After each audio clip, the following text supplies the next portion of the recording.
어느 교회의 목사님께서 구원과 영생이 얼마나 중요한지 이 부분을 가지고 몇 주째 설교를 하셨답니다. 구원과 영생의 문제. 그런데 문제는 이 구원과 영생의 문제에 대해서 몇 주째 설교를 하니까 이 회중석에 앉아있던 암계 안수 집사님이 꾸벅꾸벅 졸더라는 거예요. 그래도 어쨌든 목사님 입장에서는 너무 중요한 문제인데 안 되겠거든요. 그래가지고 좀 깨워야 되겠다. 좀 경각심을 좀 줘야 되겠다. 이런 생각에 설교를 하면서 여러분은 모두 다 구원받고 영생 얻기를 원하시죠? 예, 그렇게 대답하죠.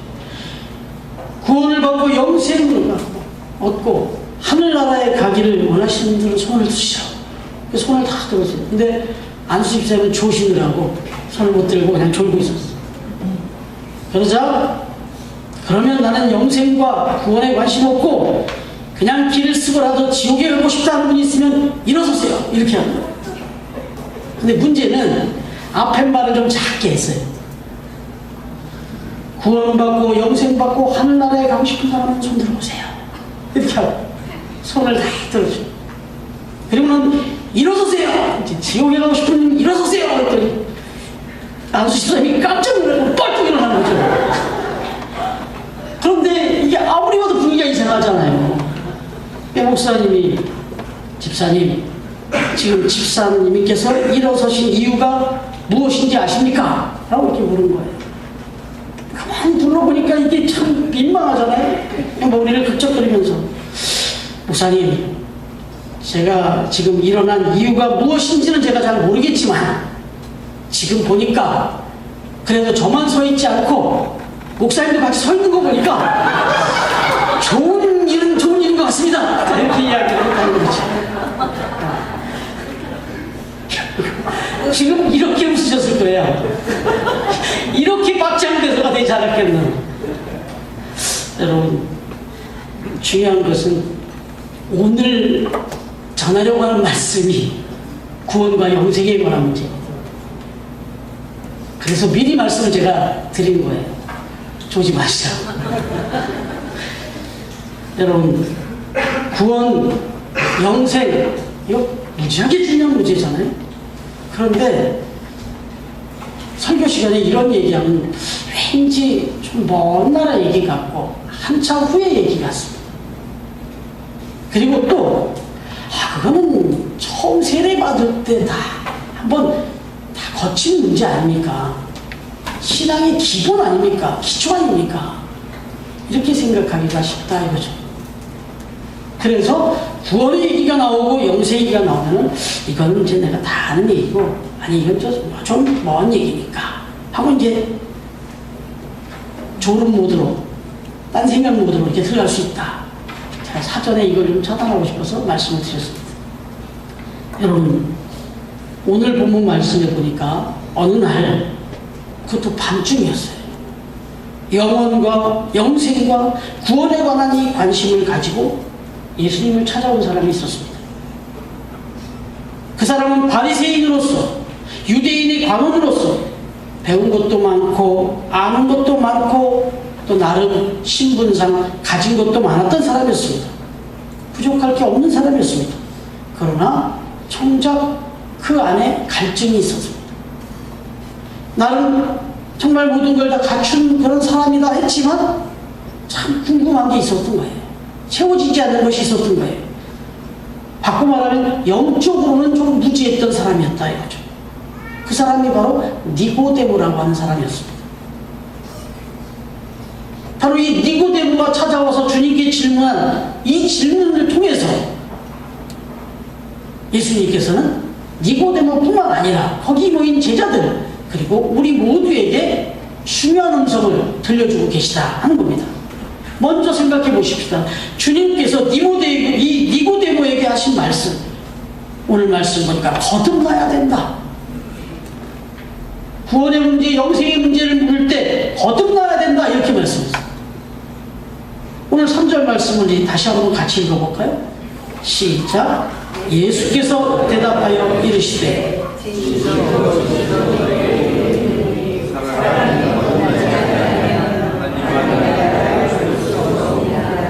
예, 여러분 우리가 저 사람이 좀 변해야 돼, 너는 좀 변해야 된다, 이런 얘기를 우리가 할 때는 어떤 사람한테 그런 얘기를 합니까? 뭔가 조금 그래도 부족함이 있는 사람한테 그런 얘기를 하지 않습니까? 넌 좀 새로워져야 돼, 넌 좀 변화가 좀 필요해, 이렇게 말할 때, 이걸 좀 다른 표현으로 넌 좀 거듭나야 돼, 새로워져야 돼, 이런 얘기를 할 때는 예를 들어서 오랜 습관으로 인해서 자신과 가족과 주변 사람들에게 좀 어려움을 끼치는 사람, 불편함을 끼치는 사람, 또는 사회적으로 자기의 위치나 제 역할을 감당 못하고 있는 사람, 또는 윤리적으로나 성격적으로 문제가 있는 사람들, 이런 사람들을 향해서 넌 좀 새로워져야 돼, 넌 좀 변해야 돼, 이런 말을 하지 않습니까? 그런데 오늘 지금 주님 앞에 찾아 나온 이 니고데모라고 하는 사람은 그래도 그런 정도의 사람은 아니었단 말이죠.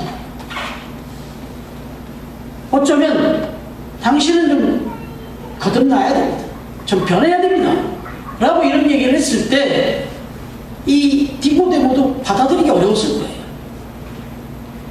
나름 내가 다른 사람들에 비하면 그래도 갖춘 것들이 많이 있는 사람인데,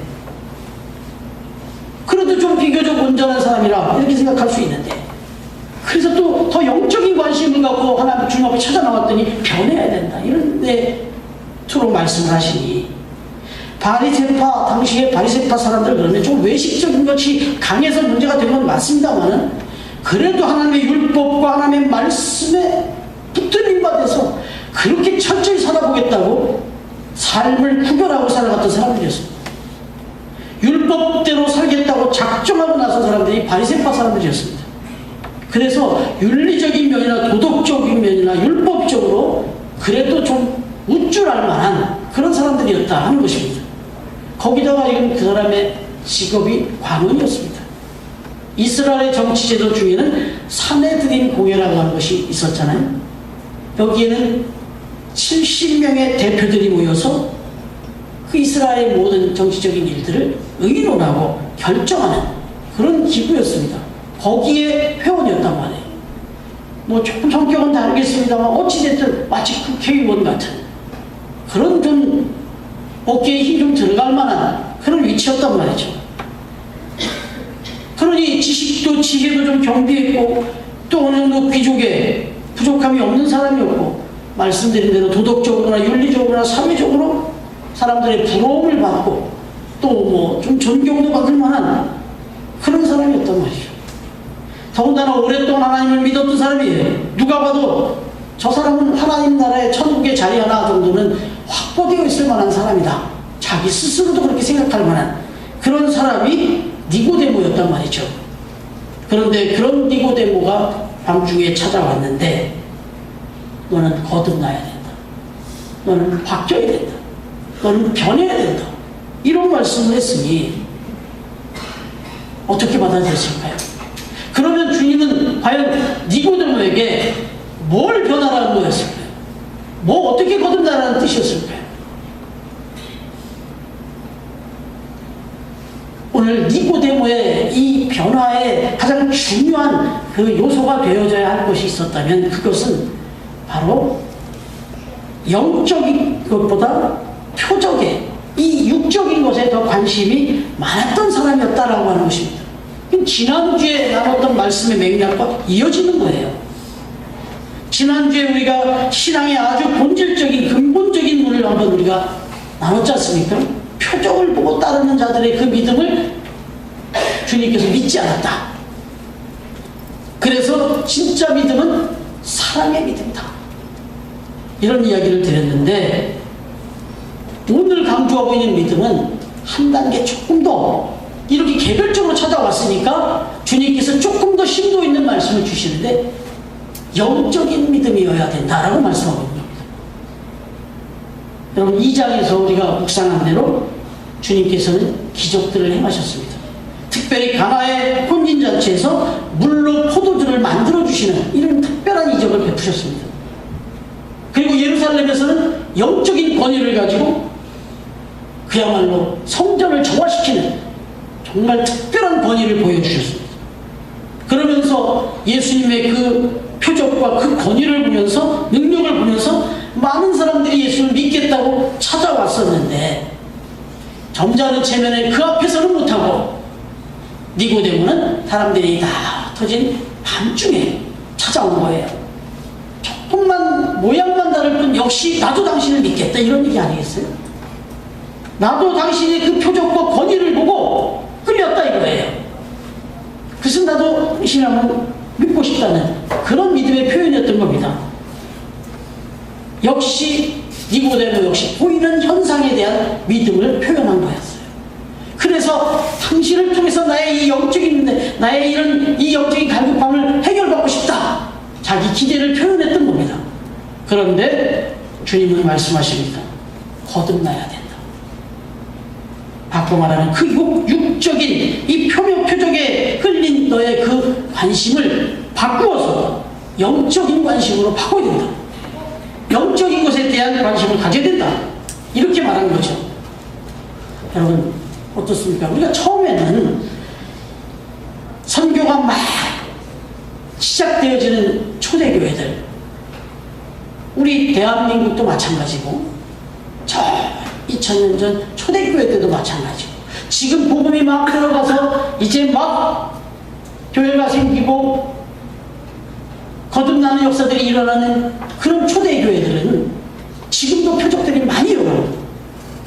중요한 것은 그 표적 때문에 이제 믿음이 생기는 것도 맞아요. 그렇지만 중요한 것은 그 표적을 보고 믿음이 생긴 것에서 끝나서 안 되고, 그것이 결국은 지향하는 것이 영적인 거듭남이라는 거죠. 영의 세계를 보게 하는 거라는 거예요. 한번 생각해 보십시다. 만약 아주 중병에, 불치병에 걸려있던 환자가, 성도가 열심히 기도하고 열심히 하나님 앞에 매달린 바 응답을 받아서 그 불치의 병이 나음을 입었다고 가정해 보시죠. 그 어마어마한 체험을 했어요. 그래서 어마어마한 믿음이 생겼어요. 그런데 그렇게 해서 온전한 몸이 되었는데, 그렇게 온전한 몸이 되어서 이제 막 모든 것을 막 다 할 수 있게 되다 보니까 몸이 아파서 못했던 거 막 다 해보고 싶은 거예요. 그러다 보니까 이것도 저것도 하다 보니까 이게 또 주객이 전도돼가지고 마음이 세상에 바뀌어서 그 건강 주신 몸 가지고 하나님 앞에 나와 예배하고 하는 일이 아니라 세상 즐기는 것 하고 다니면서 하나님 보시기에 죄 짓고 산다면, 여러분 차라리 병중에 있어서 그냥 병상에서라도 하나님을 갈망하면서 그렇게 살다가 비록 짧은 인생이라도 그렇게 하나님의 부르심을 받고 하나님 앞에 나아가는 것이 훨씬 더 유익하지 않겠냐는 거죠. 어떻게 생각하십니까? 여러분 이건 제가 그냥 드리는 말씀이 아니잖아요. 마가복음 9장 45절에 보면 주님께서 극단의 말씀을 주십니다. 오죽하면 만일 네 발이 너를 범죄하게 하거든 찍어버려라. 다리 저는 자로 영생에 들어가는 것이 두 발을 가지고 지옥에 던져지는 것보다 나으니라.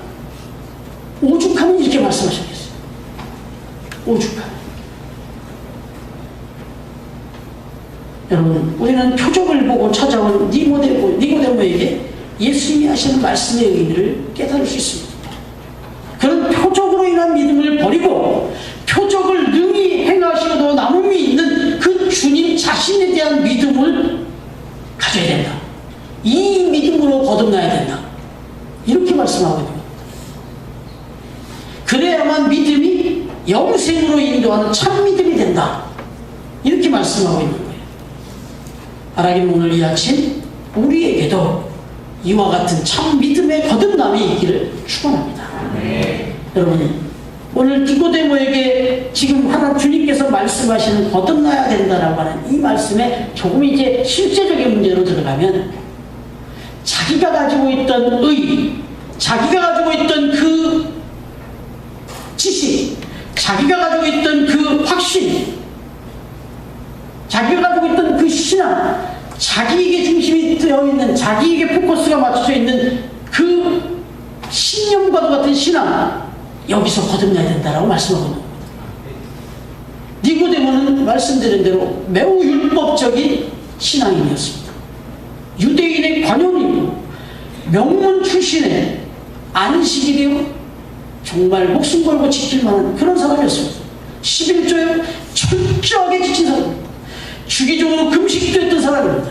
그야말로 철저한 신앙생활을 자부하는 그런 바리새인이었단 말입니다. 자기 신앙에 대한, 자기 의리에 대한 자부심이 대단했던 사람이에요. 율법적 의인이었단 말입니다. 그러나 이게 문제였다는 거예요. 신앙의 기준이 바로 자기에게 있었습니다. 하나님의 뜻도 내가 정하는 거예요.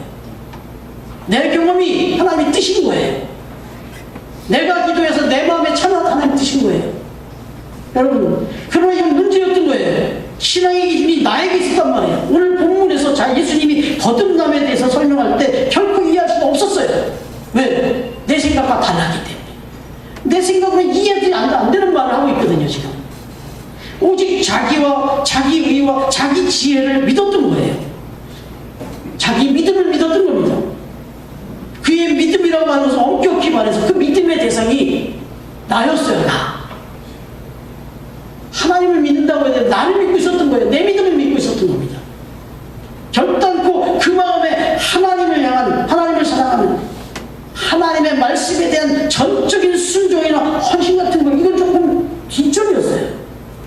이게 하나님이 필요한 교만인 거예요. 그리고 하나님이 보실 때 이건 어리석은 거예요. 이것을 거듭나라는 거예요. 여기서 거듭나라는 거예요. 여러분, 이건 이해를 돕기 위해서 좀 말씀을 드리면, 문화인류학이라고 하는 학문이 있어요. 이 문화인류학에 의하면 우리가 믿고 있는 이 객관적인 사실들 있지 않습니까? 이게 실은 문화에 따라 형성된 것이 너무 많다는 거예요. 그래서 이 문화를 달리해보면 너무나도 형편없이 어리석은 신념일 수 있다는 거예요. 우리 대한민국이, 우리 모든 국민들이 모두가 공감하고 모두가 인정하는 그 하나의 문화, 진리처럼 생각하고 있는 그 문제, 팩트가 제3의 문화를 가진 사람이 와서 보면 너무나도 어리석고 무지할 수 있다는 거예요. 이 문화인류학에서 지적하는 문제입니다. 한 예를 들어드릴게요. 인도네시아의 아리안자야에서 선교하고 있는 김현수 선교사님이 삶을 변화시킨 흐웨로바 이야기라는 책을 썼는데, 여기에 선교 수기에 이런 얘기가 나와요. 자기가 사역하고 있는 사역지에, 그 선교지에는 사람들이 모두 다 아이는 5개월 만에 태어나는 것으로 알고 있더라고요. 조금 더 걸리면 6개월. 아이는 5개월에서 6개월로 태어나는 걸로 다 그렇게 알고 있다는 거예요. 한 사람도 이해 없이 그렇게 알고 있다는 거예요. 그래서 선교사님이 설명했다는 거예요. 아니다. 아이는 이러이러이러한 과정을 거쳐서 9개월, 10개월이 돼서 태어나는 거다. 이해를 못하더라는 거예요. 왜? 이 흐웨로바에 있는 이 부족들은 아기가 태어난다라는 것을 인지하는 시기가 배에서 이제 몸에 변화가 일어나는 시기, 그 시점부터 이제 아기가 생겼다라고 생각하는 거예요. 그러니까 한 4개월 정도는 표가 안 나잖아요. 아닌가요? 네, 제가 임신 안 해봤어요. 어쨌든 그 정도 되면서부터 인지되는 시간은 한 5, 6개월. 그러니까 아기는 5, 6개월 되면 태어나는구나. 이걸 아무도 의심 없이 그렇게 다 생각하고 있었다는 거죠. 이제 이것을 뒤바꿔 주시게 된 거죠, 선교사님이. 그러나 이걸 뒤바꿔 주기 전까지는 문화적으로 볼 때 이 사람은 5, 6개월이 진리였던 거예요. 여러분, 이게 제가 조금은 아주 좀 쉬운 얘기를 했지만, 지금 대한민국의 우리 국민들 모두가 갖고 있는 문화적인 그 신념, 문화적인 그 가치가 제3에서 보면 너무나도 어리석고 무지한 결정일 수 있다니까요. 여러분, 선교사님들이 이 땅에 왔을 때 우리 대한민국 사람들이 갖고 있는 통념 중에 정말 어리석고 무지했다고 생각하는 게 뭔지 아세요? 화장실과 처갓집은 멀어야 좋다 이렇게 생각했어요. 이 얼마나 바보 같은 생각입니까 지금?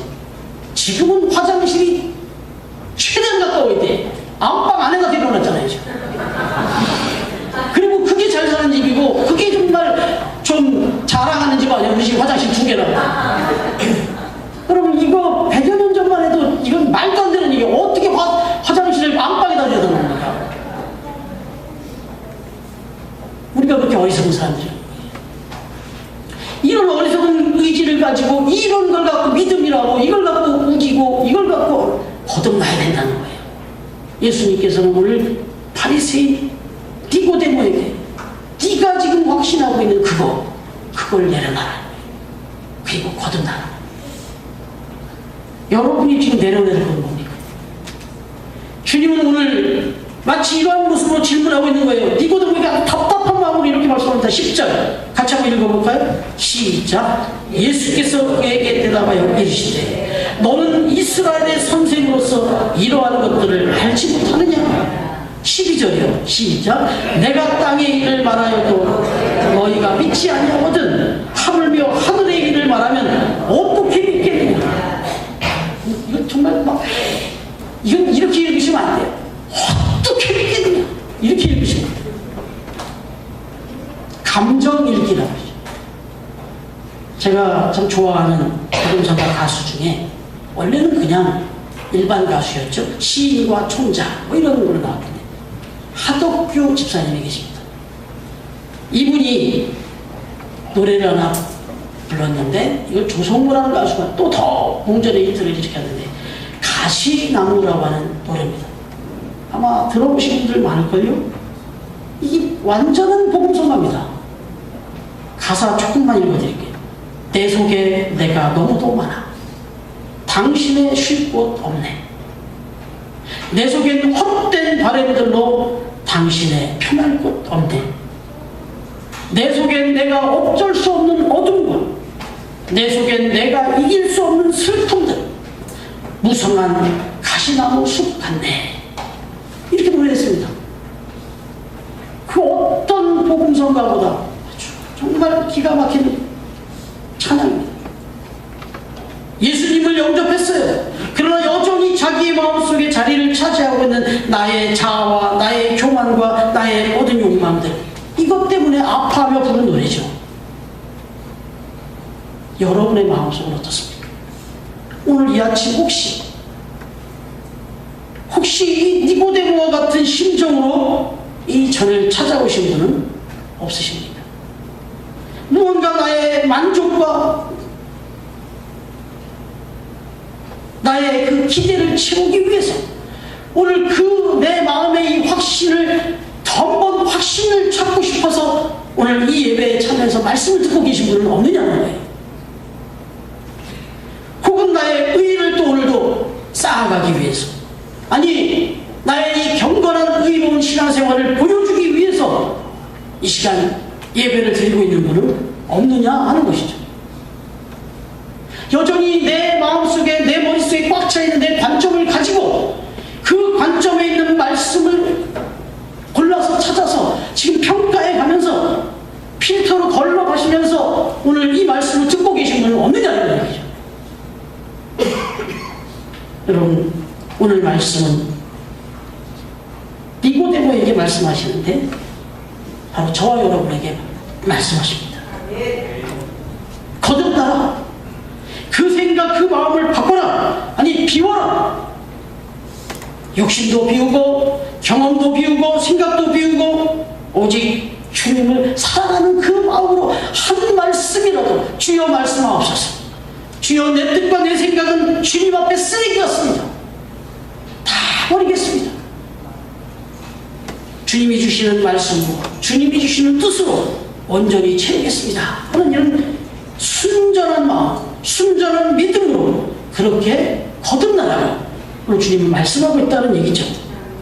바라기는 우리 새로운교회 모든 성도님들이 이 거듭남의 믿음으로 말미암아 날마다 나오며 살아가는 참 믿음의 사람들이 다 되어질 수 있기를 우리 믿음의 주가 되시고 우리를 온전케 하시는 주님의 이름으로 축원합니다. 기도드리겠습니다.